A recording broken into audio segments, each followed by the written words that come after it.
And it's a very warm welcome to everyone tuning in to the Cricket Library YouTube channel. This is another exclusive Dice Cricket update. My name's Matt Ellis, and joining me, as always, is Robbie Mackinlay. Welcome, Robbie.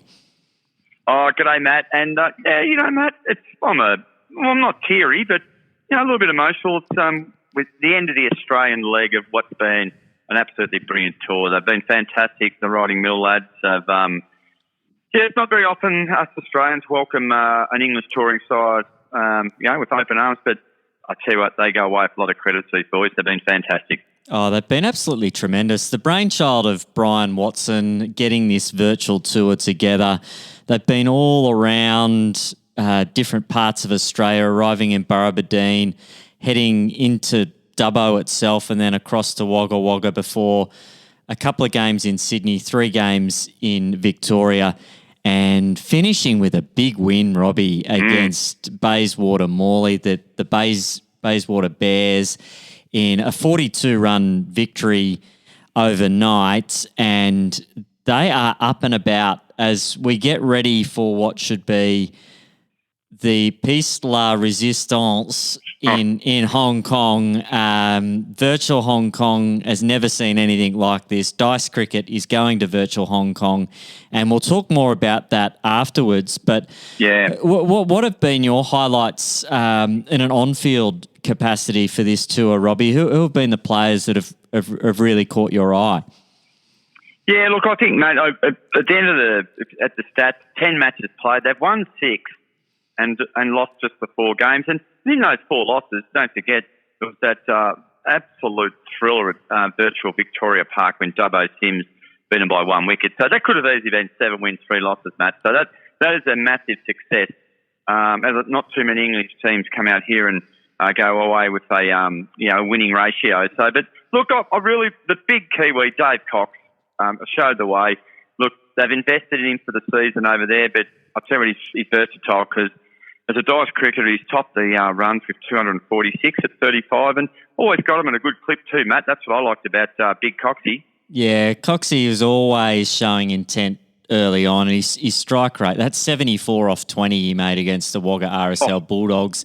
He picked up 3 for 6 in that game as well, Robbie. So there's a lot to like about the work of Dave Cox, and money well spent, you'd have to say. We don't know the specifics of how much he's getting into his little holiday fund, but certainly, if I'm Brian Watson and paying the bills, I'm quite happy with my returns with the work of Dave Cox on this tour. Well, mate, I can tell you that you'd mentioned the side that he tore apart, the RSL Bulldogs from Wagga, and I know for a fact that there's a strong connection of the Perry family, that club, and don't be surprised if Dave Cox might get an invite to come back to Wagga one day. There you go. That's an exclusive on the Cricket Library, Matt. The Cricket Library YouTube channel bringing you the exclusives as always. And the bowling front, Robbie, 2 real standouts with the ball. You want to talk us through those guys? Yeah, Ali Hall and Lance Melanson, I thought they were fantastic. 9 wickets each. Remember, Matt, in Dice cricket, you only get 1 over, and so they're going at almost a wicket per game, which is a really good strike rate. You'll find that's up there with the best of them in Dice cricket. And I just thought Ali Hall at times, he's just a good all-round player. He finished off with 72 not out yesterday in the game against Bayswater Morley. Yeah. So, look, he'll head to Hong Kong with plenty of swagger. But a good. I thought their bowling was good right throughout, and just later on, it's quite an interesting stat amongst their keepers too. Matt, just shows the versatility of this side. Well, they actually used 3 keepers throughout. Liam James, I think, had the gloves for 1 game, picked up a catch and 2 stumpings, but the 2 preferred keepers, Ian Longstaff and Steve Kent, what did you like about their work on this tour? Well, look, Matt, you'll know that unashamedly I'm a Steve Kent fan with the gloves, and his form was just brilliant early on. And I thought he was a bit stiff maybe when Ian Longstaff got the nod from Watto. But Ian Longstaff walks away out of this tour, 10 catches and 6 stumpings. And Steve Kent, 6 catches and 2 stumpings. I think a big Longy might have had one more game behind the sticks. But, it's absolute riches of wicket keepers, Matt. Not everyone has that luxury, do they? Yeah, to have two high-quality keepers at their disposal like that, Longstaff, also doing some coaching, I do believe, with the outdoor cricket, a tremendous season or tremendous tour with the gloves. But I think a side note that needs to be factored in here, and the mastermind himself, Brian Watson, would be well aware of this, managed the side absolutely brilliantly, Brian Watson, to have a look at the work that Stephen Kent did with the ball. 6 wickets at 13.17. And when Longstaff bowled, he didn't make any inroads with the ball. So it's fair to say that having Steve Kent as an extra option with the ball may have been the deciding factor, not so much the glove work, because I, like you, Robbie, a big fan of Steve Kent's work with the gloves as well, and pretty hard to split the two, to be honest. Yeah, I think that's Matt. I wasn't aware that Steve had taken that amount of wickets, and I'll tell you what straight away I think of Brian Watson, and you know what, Matt? I've got a new nickname for Watto. I call him Triple M, manager, mastermind, magnificent. Oh. Only way to describe this man as he heads to Hong Kong with just a nice amount of confidence in the lungs. Oh, well, that's a magnificent segue for us hearing more about this Hong Kong tour. Now, everyone here in Australia, the local press, they wanted to know when's Watto back, when's Watto playing. Yeah. It was all the talk in and around the games. And Watto did extremely well, or Triple M, I should say, did extremely well to deflect that. And it wasn't about what Brian Watson was doing. It was about getting his team into form and coming away with the tour that they had, the 6 wins here in Australia. And now he is playing in Hong Kong, and that was huge news. And I think as a result of him making himself available, 2 former England internationals have put their hand up and said, we want a game with Watto. So you've got Riding Mill #1 supporter Mark Butcher, and everyone's seen it on the Riding Mill YouTube channel, Twitter, social media just sent into meltdown when Mark Butcher threw his support behind the Riding Mill lads. But also, Adam Hollyoake is joining this Riding Mill side. So there's so much to look forward to here. I do have some concerns, Robbie. This is a midweek game, and we did note early in the tour that it did seem the Riding Mill boys dropped off a bit in their midweek games and maybe let their guard down a little bit. So let's see how they go. With the possible jet lag, we understand the Cricket Library Podcast 11 are already in Hong Kong. They've been taking part in quite a serious virtual boot camp over there. So they will be focused. Riding Mill have finished probably what they'd consider the main part of their tour.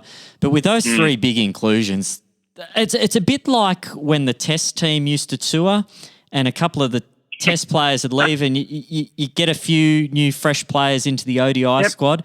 I think this has got a real feel about it. And certainly I, as the host of the Cricket Library podcast and the coach of the Cricket Library Podcast 11, I'm quite nervous with what I see on paper from Riding Mill.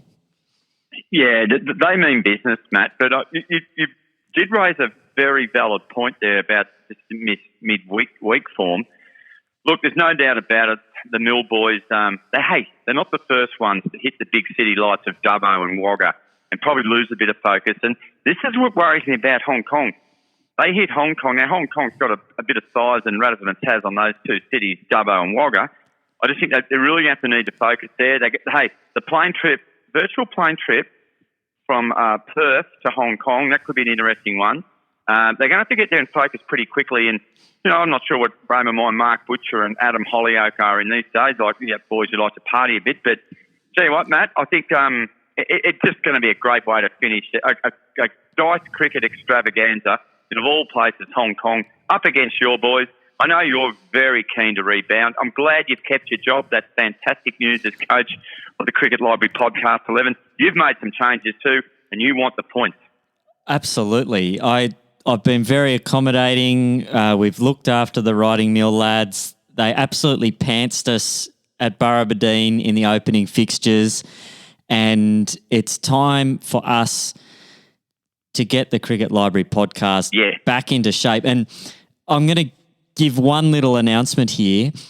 We have drafted into the squad, and now this hasn't been released anywhere yet. This is an exclusive for the YouTube channel. Sports psychologist Graham Winter has joined the squad. And he's the author of Mindful Cricket. He's a real student of the game. He also dismissed Sir Vivian Richards when he played first class cricket himself. So Graham Winter's been brought into the squad to give them the mental edge, and we'll be releasing more names via the cricketlibrary.com during the week, but that is a major announcement to go with the fact that Nina Stevens has retained the captaincy of the side, and Aussie rocker Marty Roan is going to roll out his mean pair of jeans, and he is pumped to get involved in this. So looking forward to that. Lace, Matt, or I think he'll be going with the mean pair of jeans, and he means business, Marty Roan. We're talking about someone here who's played celebrity games of cricket on grounds like the North Sydney Oval. He's never played dice cricket though, so again, this is where Riding Mill does have the slight edge. They have played a lot of dice cricket. They are currently at the back end of a tour, and provided they haven't switched off after their big win against Bayswater Morley, and I'm sure they haven't. Triple M, Brian Watson wouldn't allow that. He's been building for this game in virtual Hong Kong, and it's going to be an absolute barn burner, Robbie, and I can't wait to bring the action to everyone with you in our exclusive highlights package at the end of the week. Yeah, I must admit, Matt, this one I've been, I've had it marked in the calendar, and I was just impressed the way the Mill boys finished. 3 wins on their last 4 games shows that they weren't, their focus didn't shift. It did momentarily, we know, mid-tour. But they're going to hit Hong Kong, and I applaud the inclusion of Brian Watson. And I know you've made changes, Matt, to your side. I'm expecting this one to be an absolute humdinger, and I can't wait to bring all the action to the fans of the Cricket Library Podcast 11 on our YouTube station. It's going to be brilliant. And if you want to follow all the action live on Twitter, 6 a.m. Eastern Standard Time in Australia on Thursday morning, and that's 9 p.m. GMT time in the UK on Wednesday night. It'll stop the nation. It'll stop all the nations. It'll stop time. This will be a classic. Thanks so much for joining me, Robbie Mackinlay. Look forward to your expert comments on what should be a memorable finish to the Dice Cricket Virtual Tour of Australia and Hong Kong. See you in Honkers, Matty. Bye for now.